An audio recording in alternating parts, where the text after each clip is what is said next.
નમસ્કાર વિદ્યાર્થી મિત્રો, ધોરણ 11માં આપણે નામાના મૂળ તત્વોમાં આપણો બીજો ભાગ અને એમાં આપણું પાંચમું પ્રકરણ વાર્ષિક હિસાબોની ચર્ચા કરી રહ્યા છે. એમાં આપણે અલગ અલગ ખાતાઓ, વેપાર ખાતું, નફા નુકસાન ખાતું અને પાકું સરવૈયું એ સમગ્રનો ડિટેલમાં અભ્યાસ કર્યો. કઈ વસ્તુ કઈ જગ્યાએ આવે છે, કઈ જગ્યાએ એની અસર થાય છે, એ દરેકની ચર્ચા કરી. ત્યારબાદ સૌથી ઇમ્પોર્ટન્ટ 20 થી 25 હવાલાઓની પણ આપણે ચર્ચા કરી. એમાં આપણે નોંધ્યું હતું કે ભાઈ કાચું સરવૈયું હોય અને એની જે માહિતી હોય તો એની એક જ અસર થશે, પણ હવાલો આપેલો હશે તો હવાલાની બે કે બે થી વધારે અસરો પણ હોઈ શકે છે.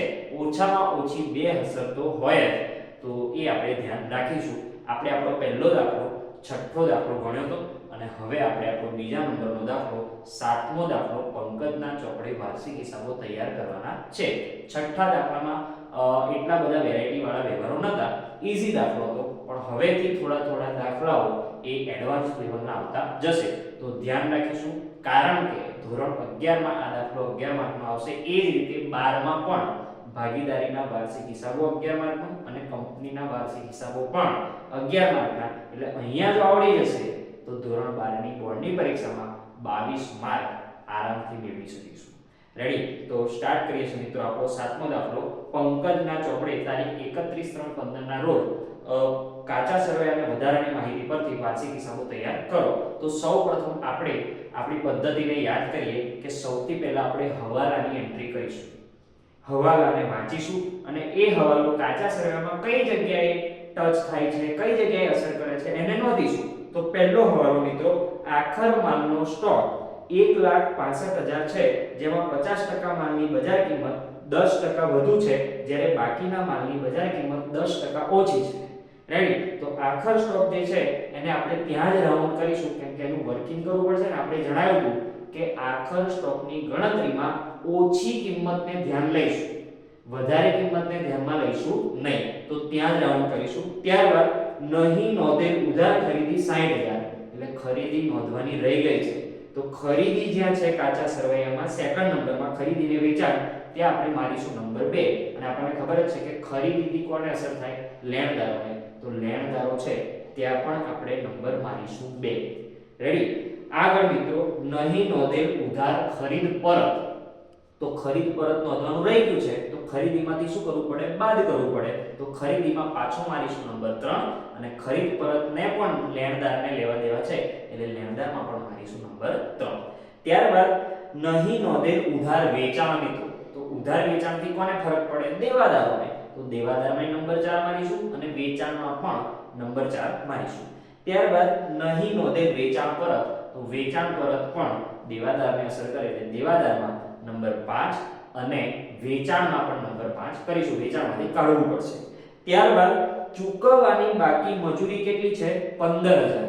તો કાચા સરવૈયામાં જો મજૂરી આપેલી છે પગારની નીચે, તો મજૂરી આગળ લખીશું આપણે નંબર 6. અને ત્યારબાદ સાતમો હવાલો, 15,000 નો માલ આગમાં બળી ગયો, વીમા કંપનીએ પૂરેપૂરો દાવો મંજૂર રાખ્યો છે.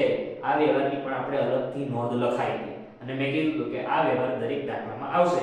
તો જો 15,000 નો માલ બળી ગયો છે, એનો વીમા કંપનીએ પૂરેપૂરો દાવો મંજૂર કર્યો, એટલે નુકસાન ગયું નહીં. કેટલી એન્ટ્રી આવશે? 2. તો ત્યાંને ત્યાં રાઉન્ડ કરીશું. ત્યારબાદ અંગત વપરાશ માટે લીધેલો માલ 7500, એટલે વચ્ચે પાછો ઉપાડ કર્યો છે અને માલ લઈ ગયા છે 7500, એટલે ઉપાડમાં વધારો થયો છે, તો 7500 ત્યાં પણ આપણે લખીશું ઉપાડમાં. જો પહેલું છે મૂડી અને ઉપાડ, તો મૂડી અને ઉપાડનો નંબર મારીશું 8. હવે જો યંત્ર ગોઠવવાની મજૂરી 7500, ભૂલથી મજૂરી ખાતે ઉધાર થઈ ગઈ છે. આપણને ખબર છે કે યંત્ર લાવતા જે પણ ખર્ચો થાય યંત્ર ખાતે જ લખાય, પણ ભૂલથી મજૂરી ખાતે ઉધાર થઈ ગયો છે, તો મજૂરી છે એમાંથી કાઢવો પડે અને યંત્રમાં ઉમેરવું પડે, એટલે બે અસર. તો મજૂરીમાં મારીશું નંબર 9 અને યંત્રમાં પણ મારીશું નંબર 9. તો સ્ટાર્ટ કરીએ છીએ મિત્રો. ધ્યાન રાખજો, દાખલો ખૂબ જ ઇમ્પોર્ટન્ટ દાખલો છે. પહેલું આપ્યું છે મૂડી અને ઉપાડ 18,000 અને 6 લાખ આપ્યા છે. તો આપણને ખબર જ છે કે મૂડીની જમા બાકી હોય અને ઉપાડની ઉધાર બાકી હોય, તો જમા બાજુ છે 6 લાખ, એ આપણી મૂડી છે, અને ઉપાડ 18,000 ઉધાર બાકી છે. તો મૂડી ક્યાં આવશે મિત્રો? અહીંયા. તો મૂડી છે પહેલું 6 લાખ અને ઉપાડ આપ્યો છે 18,000, તો ઉપાડમાં લખીશું 18,000 હવે એનો હવાલો પણ છે મિત્રો, જો 8મા નંબરનો હવાલો કે અંગત વપરાશ માટે લીધેલો માલ 7500 છે. હવાલાનો મતલબ શું મિત્રો? કાચું સરવૈયું બની ગયા પછી કોઈ વ્યવહાર થયા હોય તો એને હવાલા કહેવાય. એનો મતલબ કે વચ્ચે આ લોકોએ ઉપાડ કર્યો તો પણ નોંધવાનો રહી ગયો તો એનો મતલબ ઉપાડમાં શું થયો છે? વધારો. તો ઉપાડમાં વધારો પણ શું કરવાનો હોય? કેટલાનો થયો છે? 7500. તો ખાસ મેં કીધું હતું કે હવાલાની કેટલી અસર? બે. એક અસર અહીંયા ઉપાડમાં વધારો, ઉપાડથી ગયેલો માલ તો અન્ય માલની જાળ. તો અહીંયા બાદ લખીશું આપણે અન્ય માલની જાળ. ફોર્મેટ આપણે આગળ લખાયા છે તો એમાં લખીશું ઉપાડ. ઉપાડથી ગયેલ માલ 7500. રેડી? ખરીદીમાંથી બાદ થશે. ત્યારબાદ આગળ મૂડી આવી ગઈ, ઉપાડ આવી ગયો, હવાલો પણ ડન થઈ ગયો. આગળ ખરીદી અને વેચાણ. તો ખરીદીની કેવી બાકી હોય? ઉધાર. અને વેચાણની કેવી બાકી હોય? જમા. તો ખરીદી 9 લાખ રૂપિયા છે અને વેચાણ 15 લાખ રૂપિયા છે. તો અહીંયા ખરીદી ખાસ તો અહીંયા સૌનો સ્ટોક આવશે, લખી જ રાખીએ, જ્યારે આવશે ત્યારે લખીશું. પણ એની નીચે ખરીદી આવે તો ખરીદી છે આપણી જોડે 9 લાખ છે તો અહીંયા 9 લાખ લખીશું.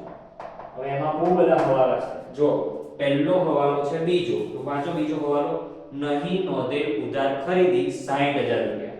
તો ખરીદી નોંધવાની બાકી છે તો પ્લસ કરીશું ન નોંધેલ ખરીદી. હવાલાની સાથે પાડીશું કેટલા હજાર રૂપિયા છે? 60. તો અહીંયા પણ 60. એ શોર્ટમાં લખ્યું છે મિત્રો, ન નોંધેલ ખરીદી હવાલાની 60000 રૂપિયા. ત્યારબાદ નહીં નોંધેલ ઉધાર ખરીદ પર તો ખાસ માઈનસ ખરીદ પર કાચા સરવૈયાનું હોય તો આપણે લખી દઈએ. તો જોઈ લઈએ અંદર ખરીદ પરત કોઈ જગ્યાએ છે કાચા સરવૈયાનું? માલ પરત હા છે. જો 30000 રૂપિયા છે, જમા બાકી છે. જો તો ખરીદ પરતની કેવી બાકી હોય? જમા. ખરીદ પરત અહીંયા છે 30000 કાચા સરવૈયા અને હવાલાનું ખરીદ પરત કેટલું છે? હવાલાનું છે અહીંયા 7500 રૂપિયા. અહીંયા આપણે લખીશું 7500. આ બધી વાતો કેવી થાય છે? પૂરી. પણ આપણને ખબર જ છે કે હવાલાની કેટલી અસર થાય? 2. તો ખરીદીના કેટલા હવાલા આવ્યા? 2. એક તો નહીં નોંધેલ ખરીદી એટલે ખરીદી નોંધવાની રહી ગઈ છે, ખરીદ પરત પણ નોંધવાનું રહી ગયું છે. તો લેણદારમાંથી શું કરવું પડે? 12. તો ચાલુ દેવામાં લેણદારો આવે એ આપણને ખબર છે. કાકા સરવૈયામાં મૂડી દેવામાં, ચાલુ દેવામાં લેણદારો. તો લેણદારો જો પાછળની તરફ આપ્યા છે 1,02,000 અને એમાં આપણે હવાલો પણ ટીક કર્યો તો બીજો અને ત્રીજો. તો પહેલું ન નોંધેલ ખરીદી 60000 રૂપિયા અને ન નોંધેલ ખરીદ પરત 7500. તો આ આપણી બે અસર છે સંપૂર્ણ અહીંયા પૂર્ણ થાય છે. હવે એવી જ રીતે વેચાણ પણ આપ્યું છે 15 લાખ. તો સામેની બાજુ વેચાણ, વેપાર ખાતાની જમા બાજુ આવશે વેચાણ. તો વેચાણ લખીશું 15 લાખ રૂપિયા. હવે જો એમાં હવાલો, ચોથો હવાલો છે ખાસ નહીં નોંધેલ ઉધાર વેચાણ. તો વેચાણ નોંધવાનું રહી ગયું છે તો નોંધવાનું, તો પ્લસ ન નોંધેલ વેચાણ પણ કઈનું? હવાલાનું. કેટલા રૂપિયા છે? 75000.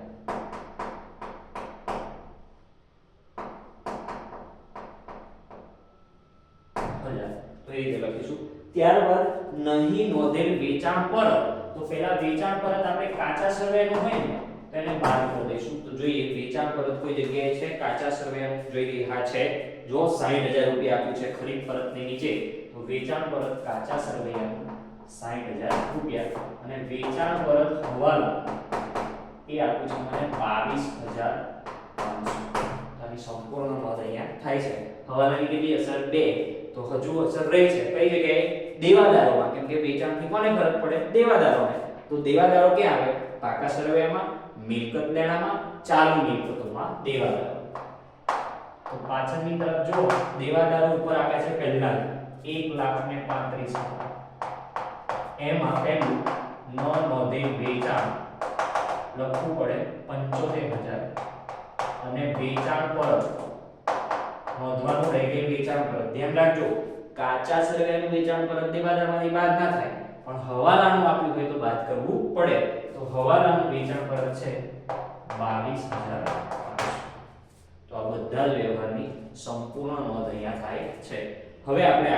લખીશું ખાસ ખરીદ પરત ગયું, વેચાણ પરત ગયું.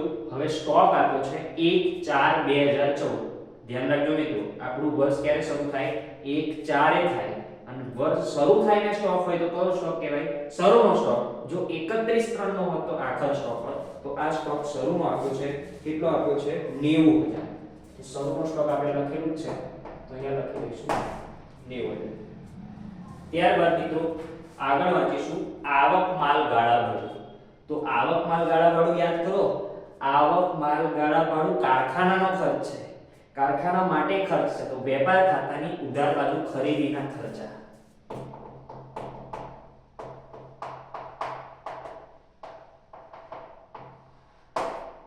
શોર્ટમાં લખીશું આમાં ગાભા. આમાં ગાભા છે મિત્રો, ડાયરેક્ટ જ બહાર આવશે કેમ કે કોઈ હવાલો નથી. 15000 રૂપિયા. તો અહીંયા આપણે લખીશું 15000 રૂપિયા. ચલો આગળ મિત્રો ખાસ પગાર આપ્યો છે. તો પગાર યાદ કરો, નફા નુકસાન ખાતાની ઉધાર બાજુ વહીવટી ખર્ચામાં પગાર. એનો કોઈ હવાલો નથી એટલે ડાયરેક્ટ 1,80,000. તો 1,80,000. ત્યારબાદ મિત્રો ખાસ મજૂરી આપી છે અને મજૂરીમાં બે હવાલા છે. મજૂરી આવે કઈ? વેપાર ખાતાની ઉધાર બાજુ ખરીદીના ખર્ચામાં. તો મજૂરી અહીંયા ખાસ પહેલું લખી દઈએ. મજૂરી કેટલી આપી છે? 60,000 રૂપિયા. હવે એના હવાલા જરા વાંચીએ. તો હવાલા વાંચો નંબર 6 અને 9. ચૂકવવાની બાકી મજૂરી. તો મજૂરી ચૂકવવાની બાકી હોય તો એડ કરવી પડે. તો અહીંયા લખીશું ચૂકવવાની બાકી મજૂરી હવાલાની કેટલી છે? તો કે 15000 રૂપિયા. 15000 લખીશું. બીજો હવાલો ખાસ હવાલાની કેટલી હશે? 2. તો ચૂકવવાની બાકી મજૂરી મજૂરીમાં એડ કરી તો બીજું આપણું દેવું છે. તો દેવું હોય તો પાકા શ્રેયમાં, મૂડી દેવામાં, ચાલુ દેવામાં. ચૂકવવાની બાકી મજૂરી કેટલા હજાર રૂપિયા? 15000. ચલો આગળ મિત્રો ખાસ નવમો હવાલો યંત્ર ગોઠવવાની મજૂરી 7500. ભૂલથી મજૂરીમાં એડ થઈ ગઈ છે. ક્યાં થવી જોઈએ? યંત્રમાં. થઈ ગઈ છે ક્યાં? મજૂરીમાં. તો મજૂરીમાંથી કાઢવી પડે. તો ભૂલથી નોંધેલ મજૂરી હવાલાની કેટલી છે? 7500. તે પણ આપણે અહીંયા લખીશું. અને હવાલાની કેટલી હશે? 2. તો હવે યંત્રમાં ઉમેરવી પડશે. તો અહીંયા યંત્ર હશે તો શોધી નાખો. કાચા સમયમાં યંત્ર ક્યાં છે? સ્ટેશનરી છપાવણીની નીચે 1,35,000 નું છે. જુઓ દેખાય છે? 1,35,000. તો 1,35,000 વત્તા મજૂરી ન નોંધે મજૂરી કેટલી છે? 7500. તો એને આપણે એડ કરીશું. પછી આપણે ટોટલ કરીશું 12. આગળ વાંચો તો એના બંને હવાલા કેવા થાય છે? પૂર્ણ થાય છે. બંનેની પહેલી અસર પૂરી. તો હવે ખાસ ધ્યાન રાખીશું. ખાસ પગાર આવી ગયો, મજૂરી આવી ગયો, ઓફિસ ખર્ચા નફા નુકસાન ખાતાની ઉધાર બાજુ વહીવટી ખર્ચમાં ઓફિસ ખર્ચા. તો ઓફિસ ખર્ચા કેટલા છે મિત્રો? જો ઓફિસ ખર્ચા છે 1,20,000. 1,20,000. ત્યારબાદ મિત્રો મોડેલ ડિબેન્ચરનું વ્યાજ. આપણે વાત કરી હતી કે મોડેલ શબ્દ આવે એટલે નફા નુકસાન ખાતાની જમા બાજુ અન્ય ઉપજ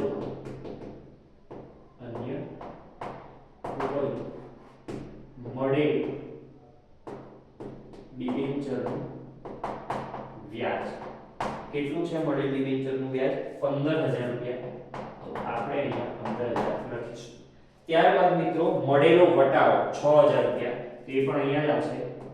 મોડેલ વટાવો 6,000.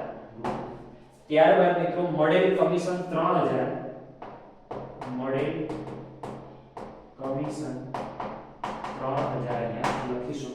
ત્યારબાદ 10% ની બેંક લોન. ખાસ તો બેંકમાંથી લોન લઈએ કે બેંક લોન આપે? તો બેંક આપણને લોન આપે. તો આપે તો આપણું શું કહેવાય? દેવું. 1 મહિનામાં, 2 મહિનામાં કે 6 મહિનામાં પરત કરતા નથી. 3 વર્ષ, 4 વર્ષ કે 5 વર્ષ સુધીનું દેવું હોય છે. તો એ કેવું દેવું છે? લાંબા ગાળાનું દેવું છે. તો લાંબા ગાળાનું દેવું હોય તેને બિન ચાલુ દેવું કહેવાય. તો 10% ની બેંક લોન કેટલી છે? જો જમા બાકી હશે 3 લાખ રૂપિયા. તો એ આપણે અહીંયા લખીશું. ત્યારબાદ દેવી હુંડી. તો દેવી હુંડી ક્યાં આવે? પાકા શ્રેયમાં, મૂડી દેવામાં, ચાલુ દેવામાં, દેવી મૂડી. તો દેવી મૂડી છે મિત્રો 22,500. રેડી? ચલો આગળ સામેની બાજુ દેવાદારો આવી ગયા. લેણી મૂડી. તો લેણી મૂડીની કેવી બાકી હોય? ઉધાર બાકી. તો લોન અને ધિરાણ લેણી મૂડી. તો લેણી મૂડી કેટલી છે? 45,000. તો અહીંયા 45,000. આગળ લેણદારો આવી ગયા. ચૂકવવાનું બાકી ભાડું ડાયરેક્ટ કાચા સરવૈયા છે એક જ હશે. ચૂકવવાનું બાકી છે એટલે દેવું છે. ચૂકવવાનું બાકી ભાડું તો જુઓ તો કેટલા રૂપિયા છે? ચૂકવવાનું બાકી ભાડું 1,500 રૂપિયા. તો આપણે અહીંયા 1,500 લખીશું. ત્યારબાદ જાહેરાત ખર્ચ. નફા નુકસાન ખાતાની ઉધાર બાજુ વેચાણ વિતરણ ખર્ચમાં જાહેરાત ખર્ચ કેટલો આપ્યો છે? જાહેરાત ખર્ચ તો કે 75,000 રૂપિયા. તો અહીંયા આપણે 75,000 લખીશું. ત્યારબાદ મિત્રો સ્ટેશનરી છપામણી. તો સ્ટેશનરી છપામણી ખર્ચ છે એ વહીવટી ખર્ચમાં સ્ટેશનરી છપામણી ખર્ચ બોલો કેટલો આપ્યો છે? 9,000. તો અહીંયા આપણે કેટલા લખીશું? 9,000. ત્યારબાદ યંત્રો આવી ગયા, એનો હવાલો પણ આવી ગયો. મકાન 4,50,000 રૂપિયા. તો મકાન અહીંયા લખીશું 4,50,000 રૂપિયા. ત્યારબાદ આગળ ફર્નિચર 90,000. તો ફર્નિચર 90,000. ત્યારબાદ આગળ ભાડું. તો ભાડું આકાશરાયમાં સોરી નફા નુકસાન ખાતાની ઉધાર બાજુ વહીવટી ખર્ચમાં ભાડું આપ્યું છે 18,000 રૂપિયા. તો ભાડું આપ્યું છે 18,000 રૂપિયા. ત્યારબાદ 10%ના ડિબેન્ચરમાં રોકાણ. ખાસ તો રોકાણ આપણે કરીએ છીએ તો રોકાણોમાં 10%ના ડિબેન્ચરમાં રોકાણ ખાસ કેટલું છે? 1,50,000. રેડી? આગળ બેંક લોનનું વ્યાજ. તો બેંક લોનનું વ્યાજ ચૂકવવાનું હોય, ચૂકવે તો આપણો ખર્ચ કહેવાય. ખર્ચ હોય તો નફા નુકસાન ખાતાની ઉધાર બાજુ નાણાકીય ખર્ચમાં ખાસ લોનનું વ્યાજ, ડિબેન્ચરનું વ્યાજ અહીંયા આવશે. તો બેંક લોનનું વ્યાજ 30,000 રૂપિયા. જો મિત્રો હજુ આ વ્યવહારને થોડો અઘરો બનાવવો હોય તો બનાવી શકાય. કેમ કે જો 10%ની બેંક લોન કેટલી હતી? 3 લાખ. એનું વ્યાજ કેટલું? 10% એટલે 30,000. તો 30,000 છે પણ અહીં 28 જ આપ્યું હતું. કાચા શરતમાં 28 આપ્યું તો છૂપો હવાલો બને. 2,000 રૂપિયા ચૂકવવાના બાકી હોય તો એ એડ કરવા પડે અને અહીંયા પર લખવા પડે. રેડી? તો એ રીતે છે. તો અહીંયા સંપૂર્ણ કામ આપણું કાચા સરવૈયાને રિલેટેડ પૂરું થાય છે. એક હવાલા બે હવાલા આપણે ટીક કર્યા હતા. એક પહેલો અને બીજો અંદર જ. તો જોઈએ હવે પહેલો હવાલો આખર માલનો સ્ટોક 1,65,000 છે. ખાસ તો થોડું વર્કિંગ કરવું પડશે મિત્રો.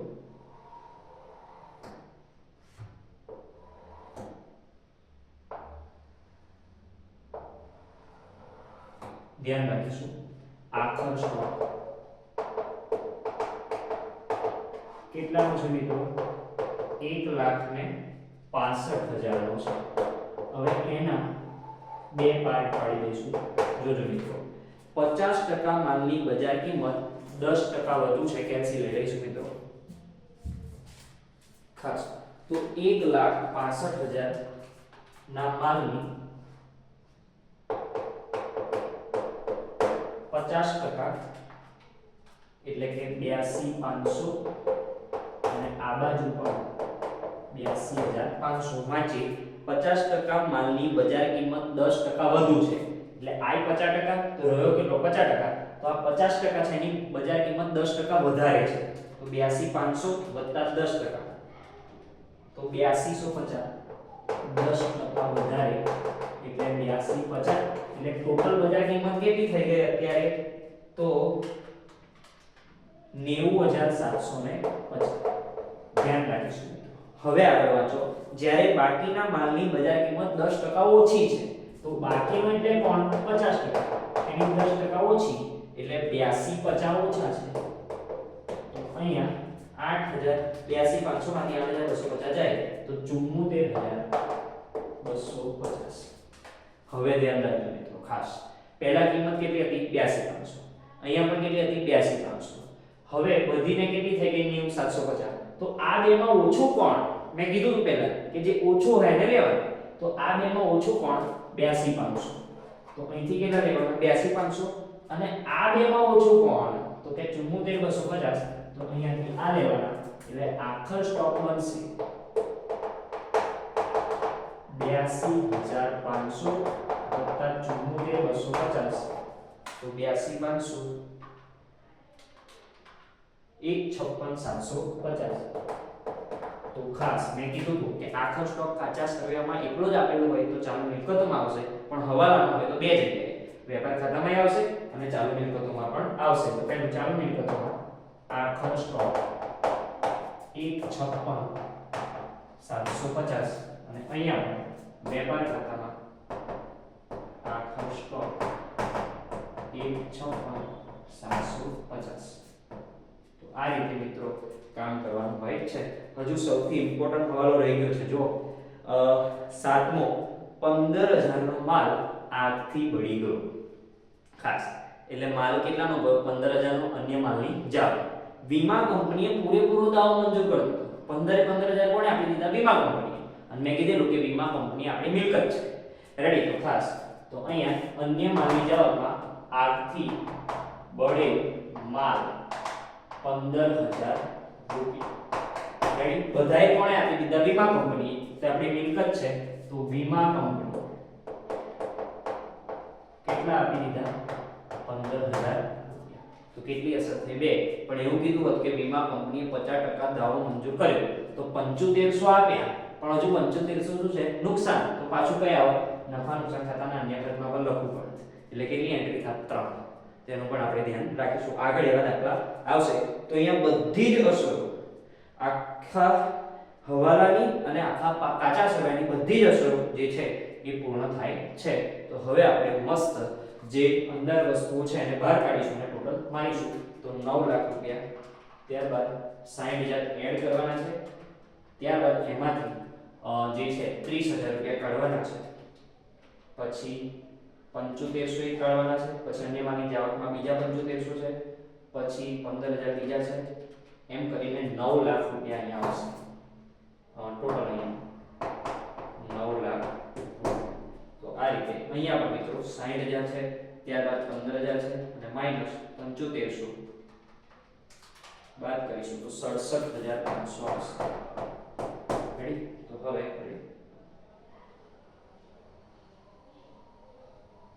ધ્યાન રાખીશું. આ બાજુ 15 લાખ, એમાં 75,000 ઉમેરવાના, એમાંથી 60,000 જાય અને 22,500 જાય, તો 14,92,500. એમાં 156,750 એડ કરીશું તો 16,49,200 આવશે. 16,49,250. રેડી? આ બાજુ પણ 16,49,250. એમાંથી પહેલું 90,000 જાય, 9 લાખ જાય, 15,000 જાય અને 67,500 જાય, તો 5,76,750 રૂપિયા આવશે. 5,76,750 જમા બાકી છે એટલે કાચો નફો મિત્રો આપણે ભણી ગયા છે. નફા નુકસાન ખાતે લઈ ગયા તો કાચો નફો અહીંયા આવી જશે સીધો. ક્યાંથી લાયા? વેપાર ખાતેથી 5,76,750. તો હવે 5,76,750 વત્તા 15,000 વત્તા 6,000 વત્તા 3,000, તો 6,750 આવશે. ધ્યાન, 6,750. હવે કશું બહાર કાઢવાનું હોય તો આપણે કાઢીશું, પણ કઈ છે નહીં, તો ડાયરેક્ટ ટોટલ મારીશું. 6,750 માંથી 1,80,000 જાય, 1,20,000 જાય, 9,000 જાય, 18,000 જાય, પછી 75,000 જાય, પછી 30,000 જાય, તો 1,68,750 રહેશે. અહીંયા ખાસ 1,68,750 રૂપિયા રહેશે. એને કહેવાય મિત્રો ચોખ્ખો નફો. કેવો નફો? ચોખ્ખો નફો. ક્યાં રહી ગયા? મૂડી ખાતે. તો અહીંયા આપણે 6,07,50 લખીશું. રેડી? તો આ નફાને આપણે અહીંયા લાવી દઈશું 1 લાખ. ચોખ્ખો નફો છે એટલે ઉમેરવાનો, ખોટ નફો બાદ કરો. 1,68,750. તો અહીંયા બધી વાતો અહીંયા કઈ છે નહીં એટલે ડેશ કરી દઈશું અને અહીંયા બધું ટોટલ બહાર લખીશું. 6 લાખ રૂપિયા મૂડીના, પછી 1,68,750, ત્યારબાદ 18,000 બાદ કરવાના છે, ત્યારબાદ 7500 પણ બાદ કરવાના છે એટલે 7,43,250. બીજું કોઈ બહાર લાવવાનું છે તો કે હા, પેલી બાજુ છે લેણદારોમાં 1,02,000 વત્તા 60,000 માઈનસ 7500 તો 1,54,500. 1,54,500. રેડી? ત્યારબાદ પેલી બાજુ અહીંયા 1,35,000 માંથી મિલકતોમાં 7500 એડ કરવાના તો 1,42,500. ત્યારબાદ દેવાદારોમાં 1,35,000 વત્તા 75,000 માઈનસ 22,500 તો આવશે 1,87,500. રેડી? તો અહીંયા બધું પૂર્ણ થાય છે. તો હવે આપણે બંને બાજુનું ટોટલ કરીશું. બંને બાજુનું ટોટલ સરખું થવું જોઈએ. તો 7,43,250, ત્યારબાદ 3 લાખ, ત્યારબાદ 1,54,500, ત્યારબાદ 15,000, 22,500 અને 1,500 તો 12,36,750.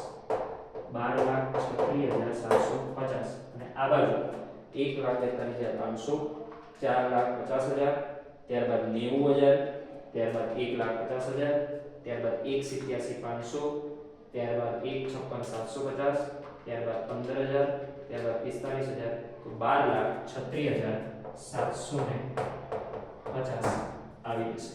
રેડી? તો આ રીતે મિત્રો દાખલા ગણવાના હોય છે. આ દાખલો 11 માર્કમાં પૂછાય છે. ધોરણ 11 માં પણ અને ધોરણ 12 માં તો 22 માર્કના આવશે. ભાગીદારી પેઢીનો આવશે અને કંપનીના પણ વાર્ષિક હિસાબો આવશે. તો જો આપણને આવડી જશે તો આપણા રોકડા 22 માર્ક આપણા હાથમાં છે. રેડી? તો આ રીતે કામ કરીશું. આમાં કોઈ પણ ક્વેરી હોય તો આપણે જણાવીશું. અધરવાઇઝ આ રીતે સ્ટેપ બાય સ્ટેપ દાખલા ગણીશું. બધી હવાલાની એન્ટ્રી આપણને પ્રોપર યાદ હશે તો આ દાખલા આપણને આવડશે અને સો ઈઝી છે. કોઈ અઘરું આમાં આવ્યું નથી. તો નહીં આવડે તો આપણે જણાવીશું. રેડી? તો મળીએ છીએ આવતી ફેરા મળીશું ત્યારે આપણે આગળનો 8મા દાખલાની ચર્ચા કરીશું. નમસ્તે, જય હિન્દ, જય ભારત.